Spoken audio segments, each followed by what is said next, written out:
Hoje o assunto é um pouquinho mais delicado, é um pouco mais. Tem um nicho mais específico, né? Mas é muito, muito, muito comum, né? É uma queixa, eu posso falar, né? Uma queixa muito comum, né? Que eu tenho aqui no consultório, né?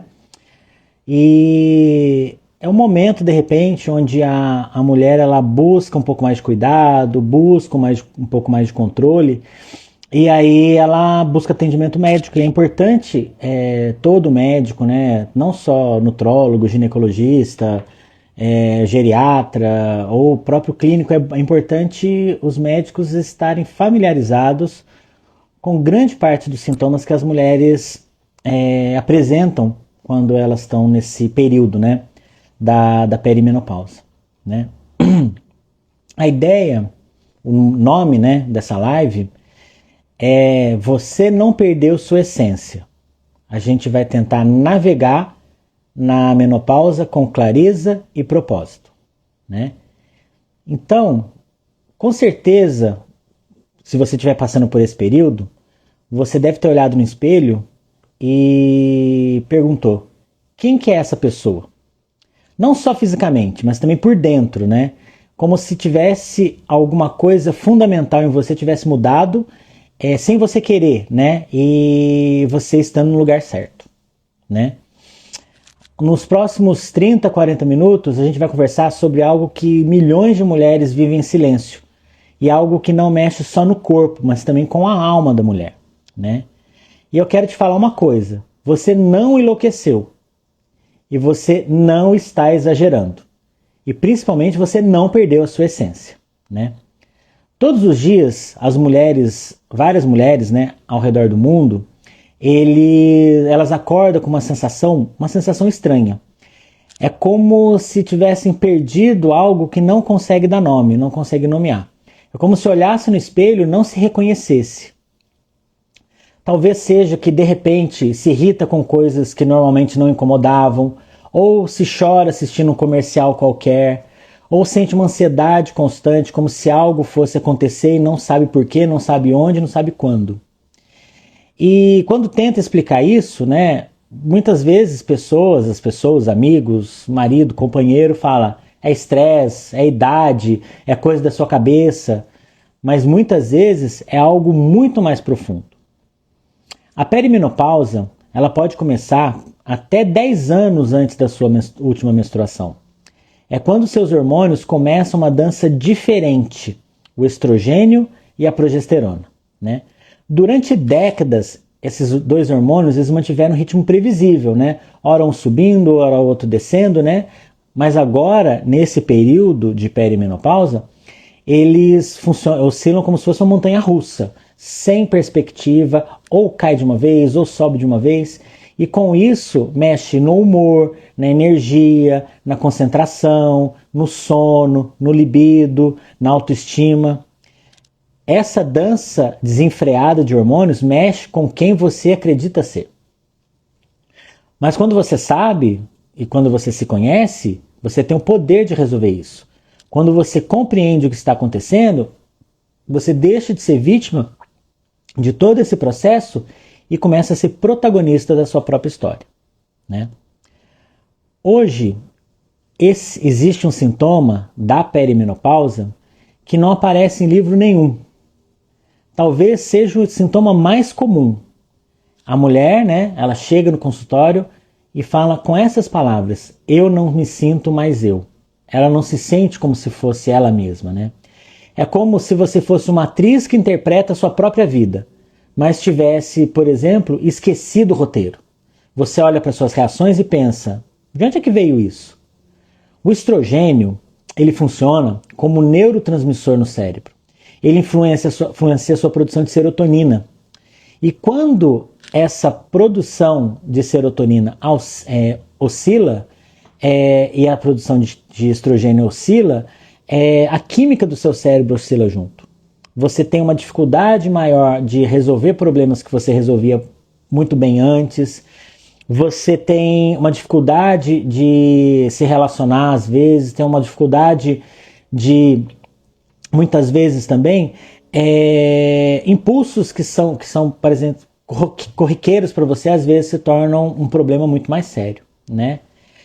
E é por isso que você pode acordar otimista num dia e no dia seguinte, sem motivo nenhum, se sentir ansiosa, estressada, né? E não é falta de controle, é biologia pura, né? A ansiedade que surge do nada, ela acontece porque o estrogênio que regula o seu sistema nervoso simpático, quando ele está oscilando, o seu corpo ele interpreta muitas vezes situações normais como se fossem ameaças. E a gente foi feito para fugir de ameaça. A gente tem estruturas no nosso cérebro que fazem a gente reagir a essas ameaças. E quando a mulher, né, ela perde essa produção de estrogênio, ela tem essa dificuldade muito grande de conseguir conciliar o que é ansiedade, o que é o estresse reativo, o que é só mesmo alteração da produção de serotonina, né? Então o corpo volta a interpretar situações normais como se fossem ameaças. O cansaço que não passa ocorre porque os hormônios que regulam a qualidade do sono. Então a mulher pode dormir por horas e horas as necessárias, mas ela não atinge aquelas fases mais profundas. O estrogênio influencia nisso também. A mulher apresenta um sintoma que é muito comum também, chamado de névoa mental, né, que é o brain fog. Muito comum na Covid para todo mundo, né? Na menopausa e na perimenopausa é um sintoma muito, muito bem estabelecido, né? Ele acontece porque o estrogênio ele influencia diretamente a função cognitiva, especialmente memória e concentração. Então a mulher às vezes ela tem que se forçar mais a concentrar num assunto que ela dominava, ela tem que buscar um esforço muito grande para poder se manter focada, se manter concentrada. Trabalhos que ela conseguia realizar, por exemplo, uma executiva, uma CEO, uma pessoa que trabalha na parte administrativa, que conseguia resolver com os pés nas costas, ela tem que se esforçar muito mais para poder manter aquele foco, para poder conseguir desempenhar aquele trabalho, né?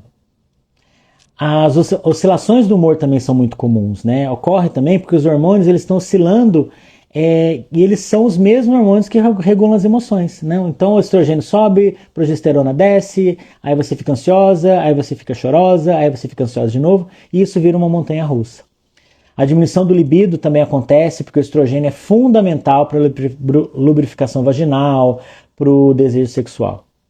Então, tem muita coisa acontecendo nesse período de 10 anos que muitas vezes os médicos eles não se preocupam com isso, porque a definição de menopausa é 1 ano depois da última menstruação. Mas essas alterações que começam a acontecer até 10 anos antes da mulher parar de menstruar, elas têm afetado a qualidade de vida da mulher, ainda mais a mulher que hoje em dia é uma mulher muito mais ativa comercialmente, né? Trabalha mais, resolve mais problemas, mais ativa, mais empoderada. Ela tem uma dificuldade maior nesse período por conta dessas mudanças. Fizeram uma pergunta aqui, mas no finalzinho eu vou abrir para as perguntas. Desculpa, eu não falei isso no começo. Eu vou conversar com vocês primeiro sobre a perimenopausa e no final eu abro para perguntas para vocês, tá bom? Porque eu sei que muitas dúvidas vão surgir, né? Imagine que os seus ovários são uma fábrica que durante 30 ou 40 anos produziu hormônios de forma consistente. De repente essa fábrica começa a reduzir a produção, mas não de forma linear. Ela vai oscilando. Um mês produz mais, outro mês produz menos, outro mês não produz. O seu corpo, que está acostumado com essa produção estável, ele precisa se adaptar a essa montanha-russa hormonal. E essa transição ela pode acontecer, pode demorar anos, né? Pode começar aos 40 e estender até os 55. E isso é normal, é natural. Não significa que você está quebrada, que tem alguma coisa errada com você. Essas mudanças são normais, tá? O que a gente tem que pensar é que na nossa sociedade ensinou a ver a menopausa como se fosse um fim de alguma coisa. Fim da juventude, fim da feminilidade, fim da vitalidade, mas essa é uma das maiores mentiras que te contaram. A menopausa não é um fim, a menopausa é uma metamorfose, é a transição para uma nova fase onde a mulher pode ser mais autêntica, mais seletiva, mais conectada com as suas verdadeiras prioridades. Pense, por exemplo, nas mulheres que você confia, que você admira, que passaram dos 50 anos. Você acha que elas perderam a sua essência? As atrizes, as modelos, as pessoas mesmo do seu trabalho, você acha que elas perderam suas essências? Ou elas aprenderam a viver essa metamorfose? Elas se tornaram versões mais refinadas, mais sábias e mais poderosas. Essa metamorfose que acontece é um momento da mulher adquirir uma resiliência metabólica.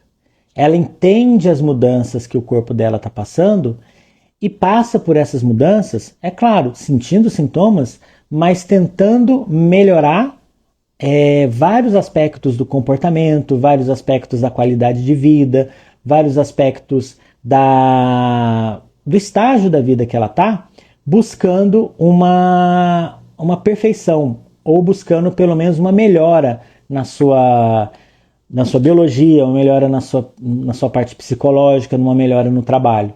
Então, a menopausa ela não é um final, ela é um processo.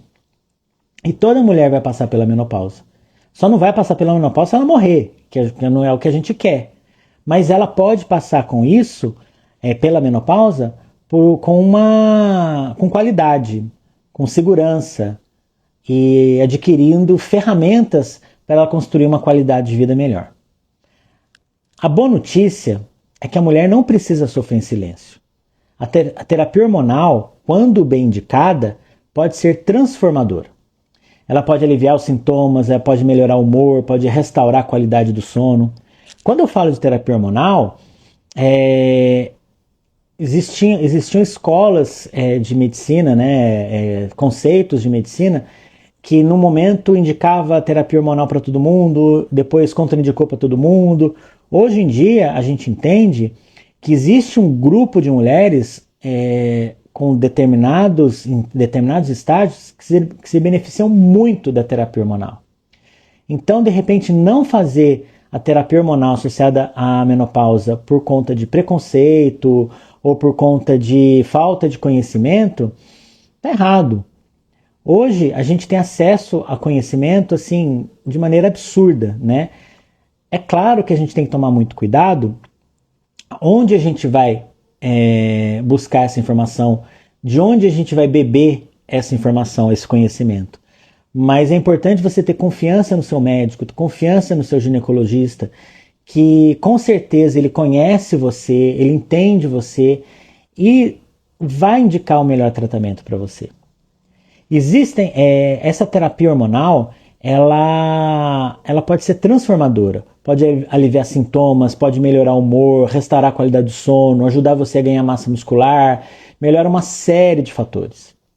Medicamentos também não hormonais são eficientes também. Mudanças no estilo de vida são fundamentais, tá? Menopausa não quer dizer que você só vai poder fazer terapia hormonal. Não, você tem que fazer atividade física.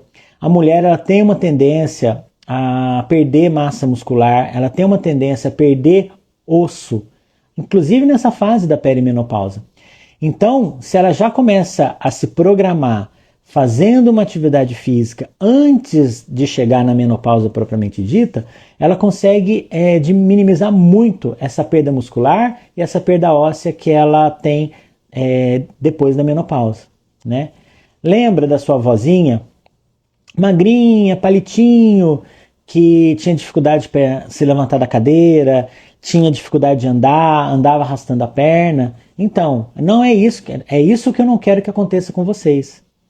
A ideia de fazer atividade física antes da mulher chegar na menopausa, isso vai prevenir a perda de massa muscular, isso vai ajudar a mulher a melhorar o osso, evitar quedas, evitar fraturas de colo de fêmur quando ela ficar mais velha lá na frente, com seus 80, 90 anos. Não se esqueçam que hoje em dia As pessoas vivem muito bem até os 90, até os 80 anos de idade, com qualidade de vida, dirigindo e tudo mais. Coisas que quando eu era adolescente ou criança era impensado, né? Exercícios regulares, alimentação anti-inflamatória, onde a gente usa poucos carboidratos ou carboidratos mais integrais, evitando os ultraprocessados, técnicas de manejo do estresse, como terapia cognitivo-comportamental, mindfulness, meditação, relacionamento interpessoal, você ter um grupo de amigos com quem conversar, com quem se apoiar, ter uma família junto, com quem conversar, com quem se apoiar. Esse relacionamento também ajuda muito, porque a gente, o ser humano, e não só a mulher, nós somos seres biopsicossociais, a gente precisa estar junto, a gente tem que estar conectado, né? E não existe também uma abordagem única, né? O seu tratamento nessa fase da perimenopausa, ele tem que ser personalizado. Muitas vezes um hormônio que para uma mulher serve, para outra mulher não serve, ela não vai sentir tanta diferença. Pode ser que uma mulher tenha indicação e outra não tenha indicação. Pode ser que uma mulher tenha que entrar com a medicação mais precoce e outra não. Então a ideia de se personalizar o tratamento é muito interessante. É claro que a gente, no começo, quando a gente vai avaliar o paciente, a gente pode colocar a mulher em algumas caixinhas, né? E dar uma padronizada mais ou menos no início. Mas depois a gente vai refinando isso de acordo com a resposta, de acordo com o que ela consegue fazer, de acordo com a qualidade de vida que ela tem, com o tipo de vida que ela tem. Então a ideia sempre é personalizar o tratamento, tá? Cuidar da menopausa não é só cuidar de sintomas, é cuidar de você como um todo. É nutrir sua saúde mental, fortalecer seus relacionamentos, redescobrir seus sonhos. Muitas vezes, a mulher nessa fase é a melhor fase da vida dela, onde ela vai conseguir se libertar de muitas coisas que amarrava ela por conta da idade, filho que já foi criado, o emprego que já está numa posição melhor, às vezes uma aposentadoria que ela consegue viajar, fazer atividade física dela, né? É dar permissão para priorizar o seu bem-estar sem culpa. Então, o que a mulher tem que fazer nessa fase para se sentir empoderada e ter uma ação consistente para poder passar por esse momento da menopausa com mais qualidade? Então, primeiro é mapear seus sintomas. Escrever. Sempre é bom escrever. Hoje a gente tem, por exemplo, no iPhone, tem coisas para escrever no bloco de notas, ter um diário, né? E manter um diário simples, anotando como se sente a cada dia. Você consegue perceber gatilhos que vão te levar a uma maior ansiedade, gatilhos que vão te levar a uma depressão maior ou não naquele período, sintomas que vão estar associados ao horário do dia, por exemplo, que você vai poder ter uma clareza mental maior, uma clareza mental menor. Outra coisa muito importante é priorizar o seu sono. Criar uma rotina consistente. Desligar a tela 1 hora antes de dormir, ter uma rotina de sono, ter uma higiene de sono, obedecer alguns rituais, porque a gente vive à base de rituais. O nosso cérebro entende esses padrões. Então, se a gente mantém o ritual de sono, se a gente toma um banhinho quentinho, relaxa, apaga as luzes, leia um livro, tenta se conectar um pouco com você antes de dormir, evita usar telas 1 hora antes de dormir, evita tomar, por exemplo, comer alimentos estimulantes à noite, café, esse tipo de coisa. Tudo isso ajuda você a se preparar para o sono e ter um sono melhor, mais horas, um sono menos complicado, menos agitado, e isso é fundamental, porque muitos dos hormônios, tanto dos homens quanto das mulheres, se reorganizam nessa fase do sono. O terceiro, mover o seu corpo de maneira inteligente. Atividade física é fundamental, só que se você não consegue entrar na academia agora, caminhada, para o carro um pouco mais distante, usa a escada ao invés do elevador, yoga, pilates. Você tem que encontrar algo que seja sustentável, que você consiga fazer, porque a consistência é o que leva você a conseguir manter a sua massa muscular e gostar dessa atividade física. Você não precisa virar a rata da academia, não, e ir para a academia todo dia, não é isso. Mas a partir do momento que você consegue se movimentar, se mexer, fazer um exercício, botar o seu corpo em movimento, ele vai entender que ele precisa entrar em movimento e o seu corpo vai entender que aquela musculatura que você está usando, ela é importante. E aí ela vai tentar preservar essa musculatura. O quarto ponto importante é uma alimentação de forma anti-inflamatória. Assim, não existe um cardápio anti-inflamatório ideal para todo mundo. O que a gente faz é segmentar para os pacientes de acordo com aquilo que ele apresenta. O que todo mundo tem que fazer é evitar os ultraprocessados, diminuir os açúcares simples, usar os açúcares os carboidratos mais complexos, os integrais, né? Mas, por exemplo, se tirar glúten, tirar lactose de todo mundo, não. Se a mulher tem uma intolerância a glúten, beleza tirar o glúten. Se a mulher tem uma intolerância à lactose, beleza tirar a lactose. Mas se ela não tiver intolerância a glúten, intolerância à lactose, não precisa tirar o glúten. Você pode usar alimentos integrais com menos glúten, por exemplo, mas não precisa tirar o glúten. Glúten ele não é o vilão em quem não tem intolerância a glúten. A lactose é um carboidrato, é um açúcar, mas se a mulher não tiver intolerância à lactose, não precisa se privar de não usar lactose. Ela pode, por exemplo, usar o leite sem lactose, ou então pode usar queijos mais amarelos que tem menos lactose, não tem problema. Frutas, vegetais, né? É muito melhor a gente descascar a fruta, né, do que abrir uma embalagem, né? E a gente sabe que as vitaminas elas são muito melhor absorvíveis quando elas estão in natura, nas frutas, nos legumes, e do que a gente dá, por exemplo, as vitaminas em cápsula, igual a gente passa com uma suplementação. É claro que quando a mulher precisa suplementar, a gente suplementa, mas a fruta, o legume, a verdura, os alimentos em natura, eles são muito mais saudáveis e são ricos em vitaminas, ricos em antioxidantes, né? Peixes ricos em ômega 3, então aquele salmão, só que tem que ser o salmão de água profunda, né? O problema é que a gente come o salmão, esses salmões aí, salmões, né? Que a gente compra, eles vêm do Chile, geralmente em viveiros de salmão. E o viveiro de salmão é o viveiro que ele é cultivado, né? Ele joga ração, e essa ração não tem o crio que eles comem lá no fundo do mar, né? Então não é um peixe que está tão rico em ômega 3. Mas tem o óleo de linhaça, tem o óleo de canola, que são ricos em ômega 3. O ômega 3, ele não é isento de risco, tá? E eu também entendo que se a mulher não tem um perfil inflamatório mais exacerbado, eu não sei também se ela tem tanto benefício de usar ômega 3 assim à torta direito.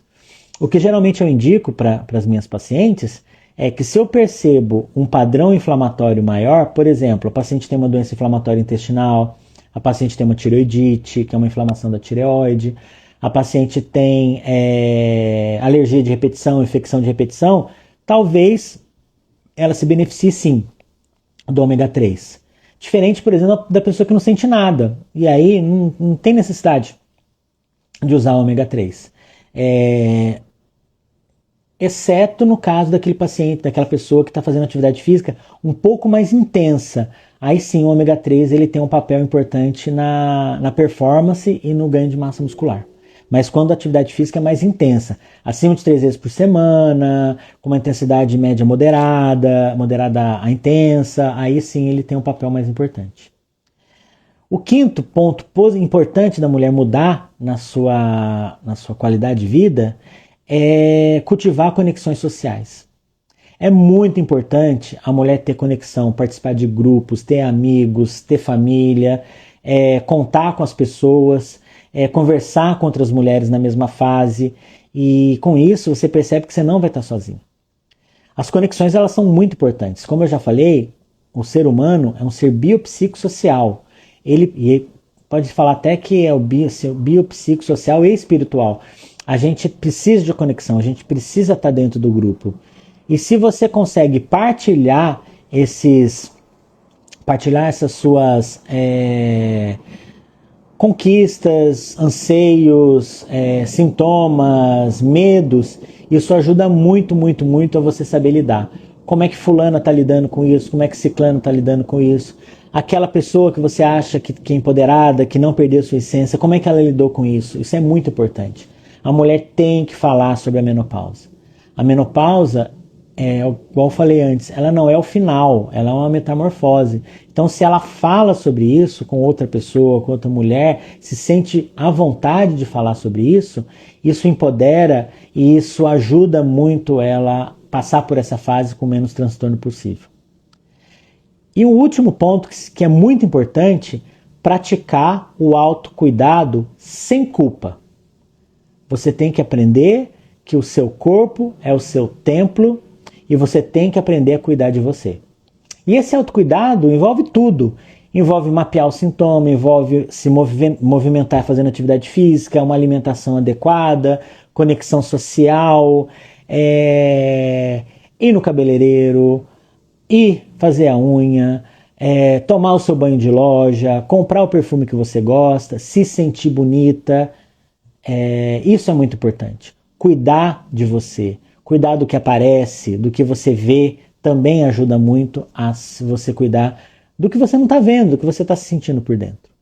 Esse autocuidado ele é muito importante. Ajuda você a se conhecer melhor, ajuda você a entender quem é você, ajuda a perceber que é uma fase que está mudando e essa metamorfose não precisa ser ruim. Você não precisa continuar lagarta, você pode virar a borboleta depois dessa metamorfose.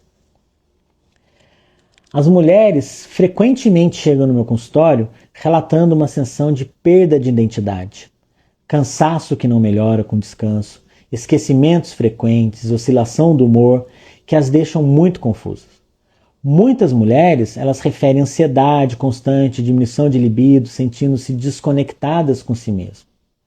Com o tempo, informação adequada e cuidado personalizado, essas mulheres descobrem alguma coisa que é surpreendente. Elas não voltaram a ser quem elas eram. Elas se tornaram quem sempre elas quiseram ser, mas nunca tiveram oportunidade. A ideia é essa, você não precisa ser o reflexo da sua mãe ou da sua avó. Você pode ser você mesma. Né? Essa fase ela pode ser uma oportunidade única de reavaliar as suas prioridades, reconectar-se com seus sonhos, estabelecer limites saudáveis na sua convivência, nos seus relacionamentos, na sua vida profissional. E é muito comum ouvir no consultório esses relatos que depois que a mulher atravessou essa fase de transição, elas se sentem mais livres, mais autênticas, mais conectadas com a sua verdadeira essência. Para finalizar, você não perdeu a sua essência. Você não está quebrada. Você não precisa simplesmente aguentar firme.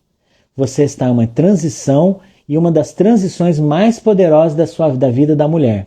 Uma transição que pode levar a uma versão mais autêntica, mais sábia e mais livre. Você passou décadas cuidando de todo mundo. Agora é a hora de cuidar de você. Você passou anos sendo quem os outros esperavam que você fosse. Agora é a hora de ser quem você realmente é. A menopausa não é o fim da sua história. É o início de um novo capítulo onde você pode ser protagonista absoluta da sua própria vida. Eu espero que essa conversa tenha tocado você, né? A minha ideia é ajudar a passar por essa transição de uma maneira mais tranquila, de uma maneira mais saudável, de uma maneira menos traumática, né? E se você puder se conectar com outras mulheres nessa mesma fase, é importante ajudar, partilhar, aprender, se entender, né? Obrigado por esses 30 minutos, né? Eu achei que ia ser um pouquinho mais. E lembre-se, você não perdeu sua essência. Você está apenas descobrindo uma nova faceta dela. Se alguém tiver alguma dúvida, quiser perguntar alguma coisa, pode perguntar, que eu estou aberto a perguntas. Que bom que eu consegui tocar o coração de vocês. A ideia é essa. Longe de mim querer ser um coaching, longe de mim isso, né? Mas a ideia é, eu quero fazer uma medicina, eu busco fazer uma medicina que cuida do paciente, cuida da pessoa como um todo. Você não é a menstruação que parou, você não é o fogacho que você sente, você é tudo. E tudo que a gente pode fazer, melhorando vários aspectos da sua vida, muitas vezes a gente consegue fazer sem remédio, sem medicação. É claro que para quando a mulher está no climatério, na menopausa, ela precisa de terapia de reposição hormonal quando ela tem indicação. Mas a gente consegue fazer muita coisa só com as mudanças de hábitos de vida. Alguma pergunta, algum questionamento? Estou aqui para isso. Vou deixar aqui uns 5 minutinhos aí para vocês perguntarem, né? Eu vi aqui que alguém perguntou se eu atendo em Itatiba. Não, não atendo em Itatiba, atendo em Jundiaí. Né? Eu atendo na clínica Aliança Médica Odontológica, na rua. Na rua. Ixi, Campos Sales, tá? Atrás do velório, tá? É, a Suzelaine está perguntando que como é que funciona a menopausa para mulheres que realizaram a cirurgia bariátrica. Bom, o problema da bariátrica é, tipo assim, a bariátrica ela é importante porque ela ajuda a mulher a diminuir essa obesidade, né? E a obesidade é um fator de risco isolado para várias doenças, cardiovascular, diabetes, câncer, um monte de coisa. Dependendo do tipo de cirurgia bariátrica que a mulher faz, da técnica operatória que ela faz, hoje em dia é mais o sleeve ou o bypass, ela tem uma tendência maior a perder massa muscular e ela tem uma tendência maior a ter uma dificuldade de absorção do cálcio. E aí ela tem que repor as vitaminas e tal, e muitas vezes ela não consegue uma reposição adequada de cálcio e ela começa a fazer uma osteopenia, uma osteoporose um pouco mais precoce. Eu costumo no consultório, quando o paciente tem bariátrica, a partir do segundo ano de bariátrica, pedir uma densitometria óssea. O ideal é fazer do quadril e da coluna, mas às vezes em alguns laboratórios mais específicos a gente consegue fazer do punho, que é o que mostra uma osteopenia um pouco mais precoce. Então, na mulher que fez cirurgia bariátrica, o que pode acontecer é uma perda de massa muscular mais intensa, e isso pode impactar muito na qualidade de vida, principalmente se ela perder massa muscular em região de quadril. Ela pode virar uma idosa que tem uma tendência a cair mais, ela pode virar evoluir, né, para uma idosa que tem uma tendência a ter fratura de fêmur, né? Então a gente tem que vigiar isso e reverter essa perda óssea, né? E essa perda de massa muscular com atividade física e uma quantidade de proteína um pouco maior na dieta. Outro problema da bariátrica é que a mulher tem uma tendência a consumir menos proteína, porque a proteína é o alimento que dá mais saciedade para a pessoa, né? E como ela já vai ter com uma restrição de volume abdominal, um pouquinho de proteína que ela consome, ela já tem uma tendência a ficar saciada e acaba não comendo a quantidade de proteína que ela precisa. Resumindo, pós-bariátrico, mulher que evolui para a menopausa, ela tem que cuidar da massa muscular e tem que cuidar do osso, da densidade óssea. Tá? Mais perguntas?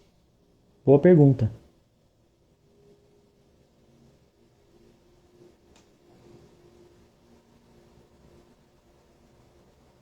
Hoje em dia, com as terapias injetáveis, né, o tirzepatida, a semaglutida, cada dia a gente vai perceber menos bariátrica, né? É claro que ela não vai perder o espaço dela da cirurgia bariátrica, porque ela ajudou muitas pessoas a ficarem mais tempo com menor peso, né? Isso, o tempo que a pessoa fica com peso acima do normal, ele é fundamental também para o aparecimento de doenças, né, associadas à obesidade. Mais alguma pergunta? Eu vi que uma pessoa perguntou, queria fazer uma pergunta, mas não falou nada. Depois, mais um pouquinho. Oi, desculpa, minha conexão tá instável. Digam, meninas, tem mais alguma questão, alguma pergunta? Aqui onde eu tô, às vezes o sinal de internet ele fica oscilando, né? Eu tive que fechar a porta, porque senão daqui a pouco as cachorras elas entram aqui, aí esquece, aí começa a fazer uma bagunça, brigaiada, aí eu não consigo falar nada. Duas cachorrinhas pequenininhas, né? Uma tem 75 quilos, a outra tem 50.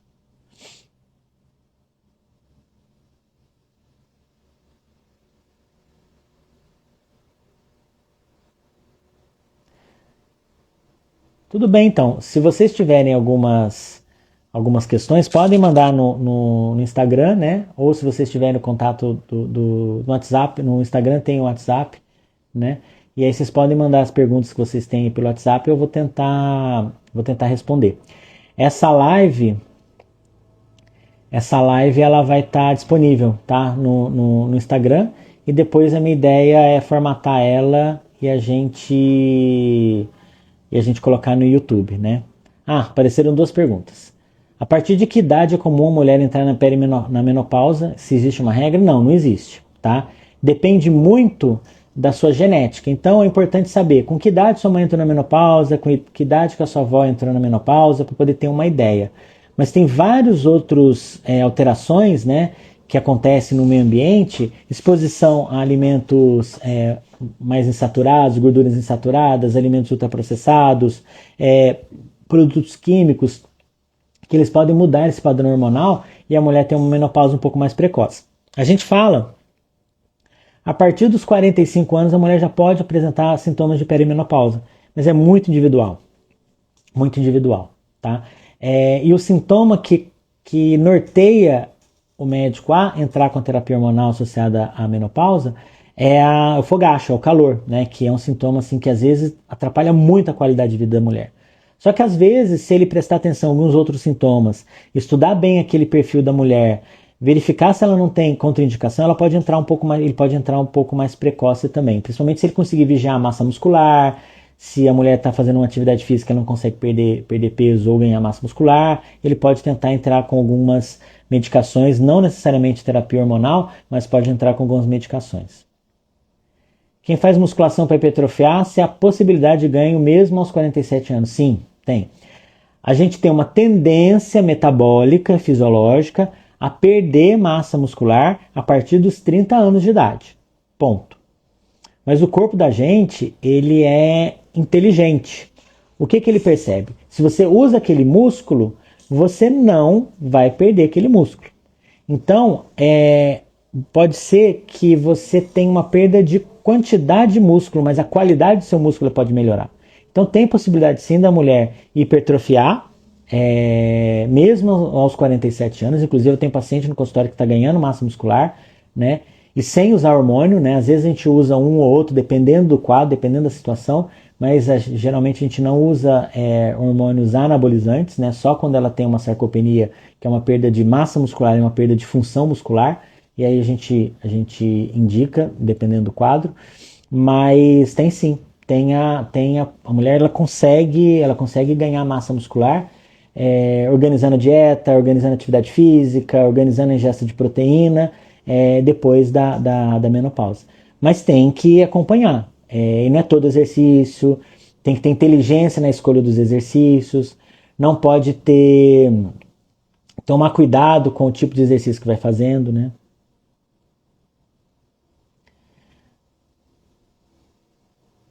Não necessariamente a mulher ela tem que passar pelos sintomas. Não necessariamente ela vai ter o fogacho, por exemplo. Ela pode ter outros sintomas, né?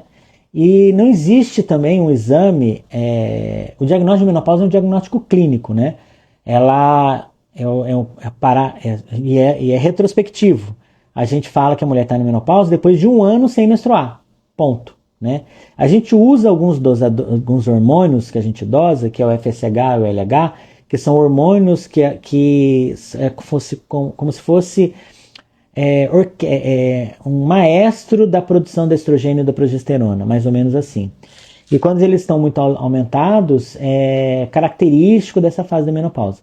Só que durante a fase da perimenopausa, né, do climatério, eles podem ter uma oscilação muito grande. Então, se às vezes você pode pegar um momento que o FSH está mais baixo, você pode pegar um momento que o FSH está mais alto, e a mulher não necessariamente ela parou de menstruar. E aí a gente não dá o diagnóstico de menopausa, né? A gente pode falar que ela está na perimenopausa, está no climatério, por conta dos sintomas, tá? A indicação precisa da terapia hormonal é a presença dos fogáceos que atrapalham a qualidade de vida da mulher, né? Mas a gente entende que o estrogênio é importante para a mulher que tem um risco cardiovascular maior, porque ele protege a mulher desse risco cardiovascular. A gente tem que ver se a mulher não tem uma história muito forte de câncer de mama, né? Porque a história familiar, mãe, irmã, avó, com câncer de mama, ele pode favorecer o aparecimento do câncer de mama nesse grupo de pacientes. A mulher que mais se beneficia da terapia hormonal é aquela mulher que está nos primeiros 10 anos de menopausa. Esse é a janela de oportunidade para a gente preservar a massa muscular, para a gente melhorar osso, melhorar músculo e melhorar a qualidade de vida. Tá? É claro que existem casos. Existem mulheres que têm menopausa precoce, que elas têm sintomas muito antes e a gente tem que tratar antes. E tem mulheres que às vezes até depois de mais de 10 anos que elas entraram na menopausa, mais de 10 anos depois, elas ainda precisam de algum suporte hormonal por conta de sintomas. Mas é individual, tá? Cada um é cada um. Não dá para ter uma regrinha clara para todo mundo. O problema da terapia hormonal associada à menopausa é que a gente, médico, que trabalha com qualidade, que busca literatura, a gente busca trabalhos científicos publicados em revistas conceituadas, com grande número de pacientes, para poder a gente formular nossas condutas, que são os guidelines que as sociedades norteiam a gente. Então, antigamente, antes dos anos 2000, era muito mais comum fazer terapia hormonal associada à menopausa. O problema é que por volta dos anos 2000 surgiu um trabalho muito grande com muitas mulheres e por um tempo até que prolongado, até que adequado, que mostrou uma relação muito grande entre a menopausa, a terapia hormonal associada à menopausa, com o aparecimento de câncer de mama. E aí, dos anos 2000 para cá, na primeira década, né, 2000, até 2010 mais ou menos, era proscrito quase fazer terapia hormonal associada à menopausa por conta desse risco de câncer de mama. E isso ficou encruado em muita gente, em muitos colegas, muitos médicos, muitos ginecologistas que não se atualizaram depois, né? O que acontece é que percebeu-se que esse trabalho tinha alguns vieses. O que é vieses? São desvios, né?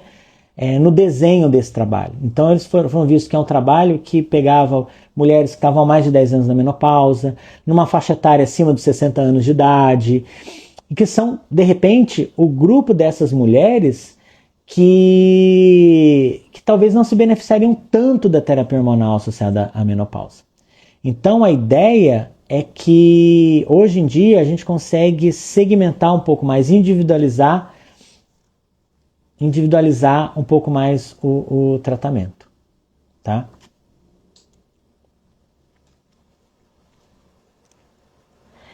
Então, uma paciente que está fazendo uso de o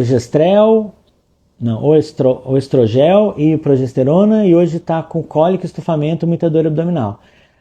Tem que ver sintomas, né? Tem que ir no consultório para a gente poder avaliar, né? Pode ser outras coisas, pode não ser nem relacionado a isso, né? Pode nem ser relacionado à menopausa, pode ser outra coisa, pode ser uma desbiose, pode ser uma intolerância à lactose, algum tipo de coisa, né?